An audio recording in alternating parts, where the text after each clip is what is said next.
Olá, galerinha do quarto ano da Rede Municipal de Ensino, como vocês estão? Eu espero que vocês estejam bem, com muita saúde. Galerinha, hoje, em nosso componente curricular da língua portuguesa, estudaremos acerca do uso da vírgula. A vírgula é um sinal de pontuação que é usada para separar as frases entre si, ou elementos dentro da frase. Então, vejamos agora algumas regras para o uso da vírgula. Primeira regra delas, evitar repetições. Vejamos aqui primeiro o exemplo sem o uso da vírgula e em seguida veremos o exemplo usando a vírgula. Sem uso da vírgula, veja aí que nós temos três frases. Armandinho precisava ver TV. Armandinho precisava jogar videogame. Armandinho precisava subir na árvore. Porém, se eu fizer o uso da vírgula, para evitar essas repetições, essa frase ficaria assim. Armandinho precisava ver TV, jogar videogame e subir na árvore. Veja que eu utilizei a vírgula logo após ver TV.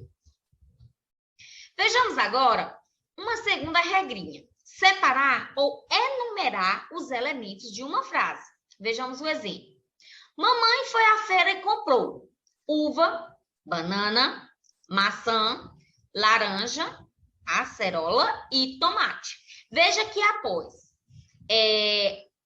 as palavras uva, banana, maçã, laranja, eu utilizei a vírgula para separar esses elementos aí dentro dessa frase.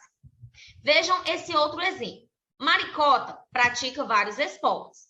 Futebol, vôlei, basquete e ciclismo. Observe que fiz o uso da vírgula após as palavras futebol, vôlei, separando assim e enumerando os elementos dessa frase. Vejamos, então, o terceiro exemplo de regrinha, onde pretende-se isolar o termo a quem a fala se dirige. Veja os exemplos. Seu agenô, vírgula, o pão está fresquinho. Então, eu utilizei essa vírgula aí após o nome de seu agenô. Por quê? Porque eu chamei a atenção dele, então eu isolei o termo para fazer a pergunta a seguir. Como você está nervosa, Marina? Veja que também usei a vírgula para isolar o termo a quem a fala se dirigia, que era Marina. Se você não se arrumar logo, querido, vai chegar atrasado.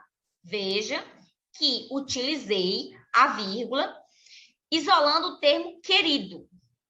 Eu usei a vírgula após a palavra logo e após a palavra querido, onde eu isolei esse termo a quem eu estava dirigindo ao fazer esse pronunciamento.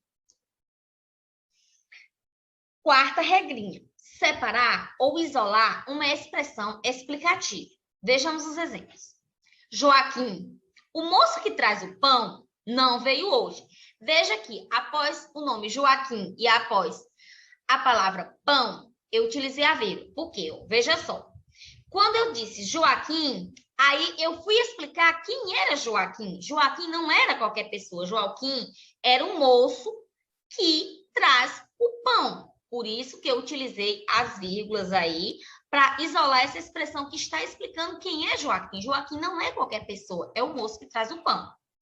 Tia Marisa, a mãe do Cláudio, é professora. Da mesma maneira, veja que após a palavra tia Marisa tem uma vírgula, após o nome Cláudio também tem uma vírgula. Então, utilizamos aí uma vírgula explicando que tia Marisa não é qualquer tia, é a mãe do Cláudio. Explicamos quem é a tia Marisa. Que é a tia Marisa, que é a mãe do Cláudio, ela é professora. Utilizamos também a vírgula depois do local com data. Exemplos: Picos, vírgula, 3 de novembro de 2021. É um exemplo muito comum que se utiliza após o nome do local, antes da data, você vai estar colocando uma vírgulazinha, como aí no exemplo. Galerinha, só relembrando que existem outras regras para a utilização da vírgula, não são somente essas apresentadas neste vídeo. Estas apresentadas aqui são as que vocês utilizarão para realizar a atividade proposta do livro didático. Mas eu oriento que você estude, que você pesquise, realize as atividades propostas por seu professor. Deixo aqui o meu abraço, meus beijinhos virtuais e até o nosso próximo encontro.